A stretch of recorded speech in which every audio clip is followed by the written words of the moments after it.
Good evening, community. It's Derek here with Optimize You, here to speak more about GHK Copper. GHK Copper was a topic of our Friday Live a couple weeks ago.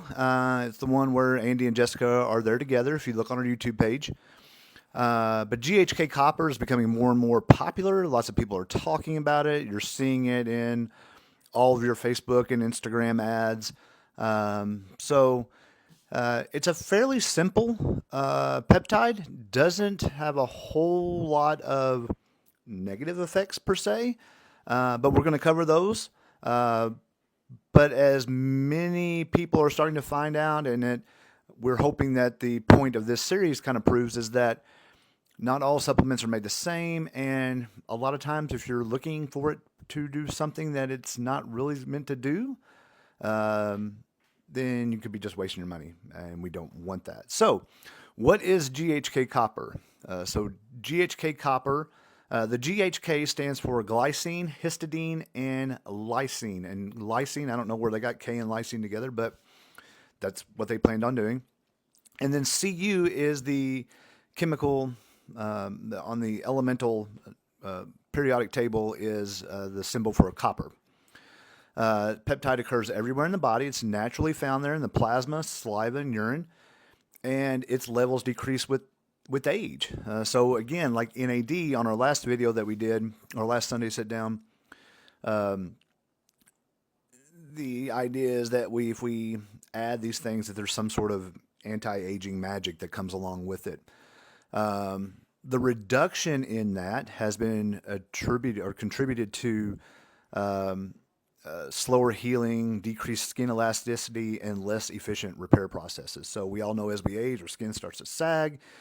We get a cut or a bruise, it takes longer for us to heal. We've all seen that on the elderly population and maybe on some of us even at this time. And it just takes longer for things to heal. So GHK copper deficiency is one of those things that has been attributed to that. So how does GHK copper work? Number one, and what it's most kind of marketed for, is this wound healing and tissue repair. So copper itself is responsible for several different mechanisms in the body. One is tissue remodeling and repair. The addition of GHK, or those three enzymes, or those three amino acids that we talked about in the beginning, those are essential for helping deliver those to the cell. So hence, GHK copper has shown to accelerate tissue remodeling and repair. It also does this by upregulating or increasing the presence of two growth factors, TGF, or transforming growth factor beta, and VEGF, which is vascular endothelial growth factor. Both of these promote angiogenesis and tissue regeneration. Now, tissue regeneration, we all kind of can deduce what that means. It means that we make new tissue. Angiogenesis sounds kind of one of those words that gets thrown around a lot, but angiogenesis is the formation of new blood vessels off of existing ones. So we increase blood flow to the area, we increase tissue regeneration, therefore we promote healing better, or faster, more efficiently. The number two mechanism of action is this claim of anti-aging and skin remodeling, and it's because GHK copper really stimulates collagen synthesis, plays a huge role in that. So there's a couple of different things that GHK copper does. It makes these things called it stimulates these things called fibroblasts that are in everybody's body, that are really kind of the bricks for building the matrix of skin regeneration. If we don't have that, then our skin kind of falls apart, and there's no foundation or no strength to it. It also has anti-inflammatory properties, so it helps kind of modulate these cytokines that we keep hearing about, which are these things that anytime we have an inflamed knee or a shoulder or an elbow or anything, a cut or wound, there's the presence of these cytokines that your body sends to that area to create this inflammatory process. And then kind of the recurrent claim that we keep hearing is this repair of damaged DNA. And GHK copper has been shown to enhance the repair of damaged DNA and offering kind of this neuroprotective effect against environmental damage.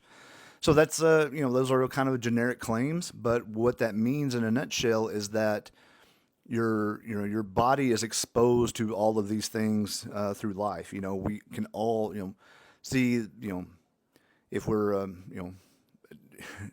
a desk job person like myself and never had to work in a kind of a factory or a really harsh environment. My skin and kind of aging process doesn't look near as advanced as maybe if somebody that's working a really hard job and like all our coal miners and everything that we take care of. So the environmental exposure of those things, GHK copper is said to help prevent in the damage of exposure to that. GHK copper has also been linked to hair growth.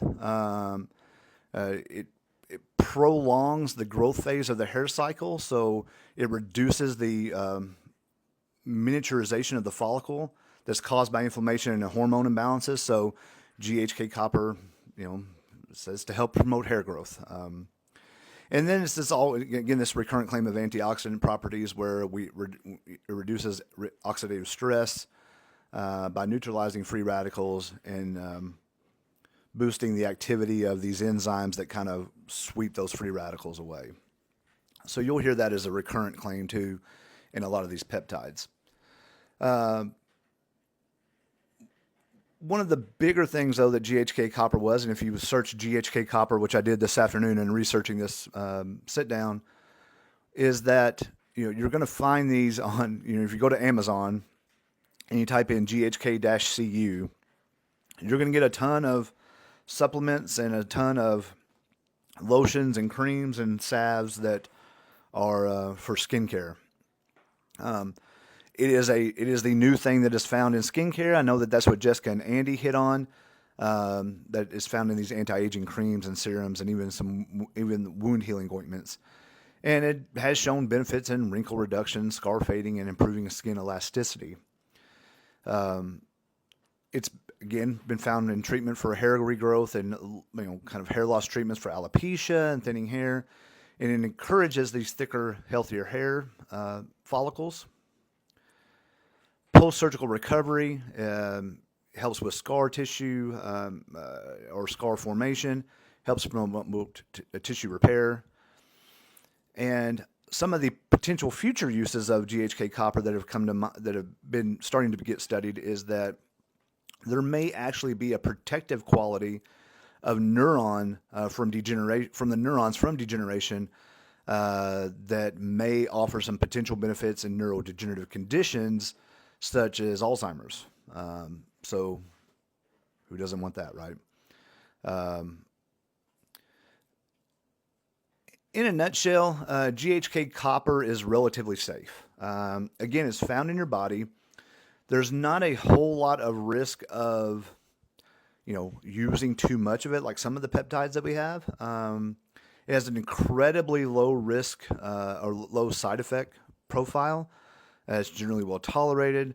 Some people may have some skin irritations or sensitivities, but that's going to come with anything any kind of lotion or cream or oil or liquid or something that you put on your skin. When you're looking at those topical products, again, we would always encourage you to come talk to us first and know that you're getting the actual thing. But when you're looking for those, you're going to look for concentrations that range in like the 0.5% to the 2% in the skincare and hair care formulations. So there's some challenges and limitations to using GHK copper. One is the medication itself, depending on how it's packaged to you.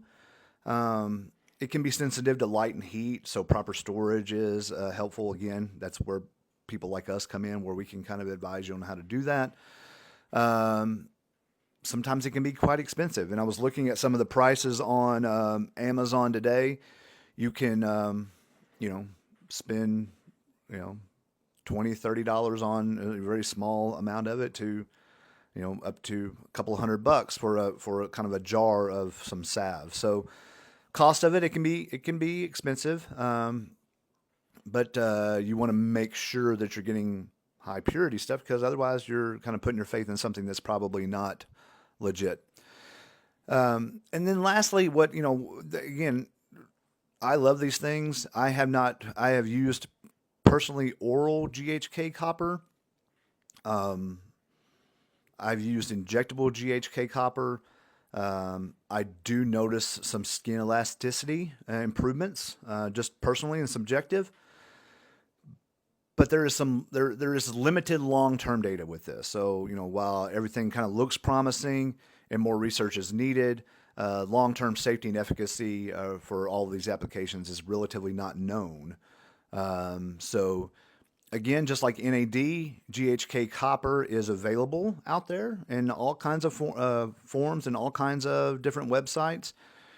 But the purpose of these kind of modules is that we present you with the education and allow you to come in to optimize you, and let us sit down and talk about the benefits and risks that be associated with these. So that being said, GHK copper, I think there's a lot of promising news about it. There's a lot of promising things that it can kind of do, but again, we have to be cautious as to a lot of the faith that we put in these things. So, I believe our next topic is going to be code exposure. That was from this past Friday's thing, so we'll look for that on our YouTube channel. Thanks for everybody that tunes in to our Friday lives, and for all of our patients and clients that come see us on a daily basis. We cannot thank you enough. We are incredibly pleased with how Optimize You Evansville is taking care of our community. I'd like to give a big shout out to Iron Jungle Gym in Fairfield and Albion, Illinois, for supplying the hoodie. If you know me, I love a good hoodie. And we'll be back next week with cold exposure. So thank you all very much and have a good week.